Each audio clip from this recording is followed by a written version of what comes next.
राजू केंद्रे ह्याच पंचक्रोशीतला नागरिक आहे.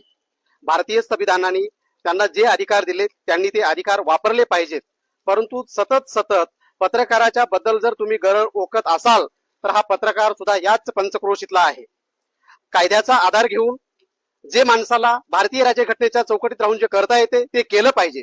पण विनाकारण जर कोणी पत्रकारांच्या भावना दुखवत असेल, उठसूट पत्रकाराच्या पत्रकारितेवर चिन्ह निर्माण करण्याचा प्रयत्न करत असेल, डाग लावण्याचा प्रयत्न करत असेल, तर भारतीय राज्यघटनेनुसार पत्रकाराच्या संरक्षणाच्या कायद्यानुसार पत्रकारांना जे अधिकार आहेत ते पत्रकार अधिकार वापरणारच आहेत. त्याच पद्धतीनं या राजीव केंद्रेला सांगणं आहे, यापूर्वी आपल्या बऱ्याच चुका झालेल्या आहेत. आपण लवकरात लवकर सावरा, आपलं डोकं ठिकाणावर येऊ द्या. आपण वरिष्ठाची कुठलीच परवानगी न घेता शासकीय ड्युटीवर कर्तव्य बजावत असताना आपण अशा समाजामध्ये विघातक अशा पोस्ट करता, समाजातली शांतता बिघडवता, समाजामध्ये कायदा व सुव्यवस्थेचा आपण प्रश्न निर्माण करत आहात. यामुळे कंधार तालुक्यातील सामाजिक ऐक्याचं शांततेचं वातावरण खराब होत आहे. हे वातावरण खराब करण्याला हा जो राजू केंद्रे नावाचा कंडक्टर जिम्मेदार आहे, त्याच्या विरोधात आम्ही आज कंधार पोलीस स्टेशन मध्ये आमच्या पत्रकार संघटनेच्या वतीनं सर्व पत्रकारांच्या उपस्थितीत कंधार पोलीस स्टेशनचे पोलीस निरीक्षक आदरणीय घोडके साहेब यांना संबंधिताचे पूर्ण सोशल मीडियाचं अकाउंट बंद करावं, त्याच्यावर गुन्हे दाखल करावेत आणि त्याला तात्काळ अटक करावं, या मागणीसाठी आम्ही त्यांना निवेदन दिलेलं आहे.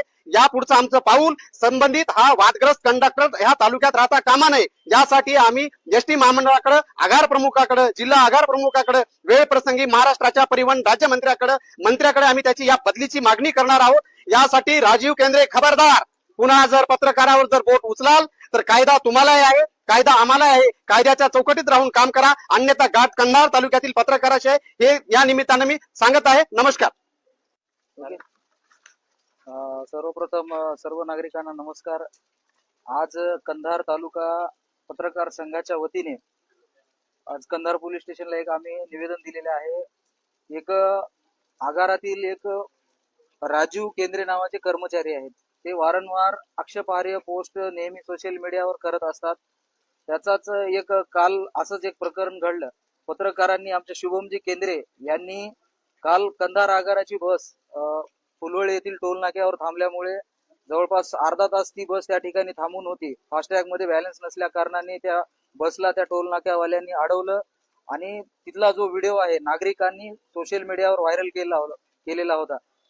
हा व्हिडिओ व्हायरल झाल्यामुळं पत्रकारांना त्यांनी ज्या व्यक्तीने व्हिडिओ बनवला होता त्या पत्रकारांना उद्देशून त्यांनी म्हटलं होतं की पत्रकारांनो ही बातमी लावा की कंधार आगाराचे हे कट कारस्थान पुढे आले पाहिजेत, म्हणून त्यांनी पोस्ट सोडली होती. म्हणून आमच्या शुभमजी केंद्रे असतील सर्व पत्रकार बांधवांनी ती पोस्ट म्हणजे बातमी बनवली होती. कंधार आगारातील एक RM केंद्रे नावाचे राजीव केंद्रे नावाचे कर्मचारी आहेत वाहक, त्यांनी सोशल मीडियावरती पत्रकारांना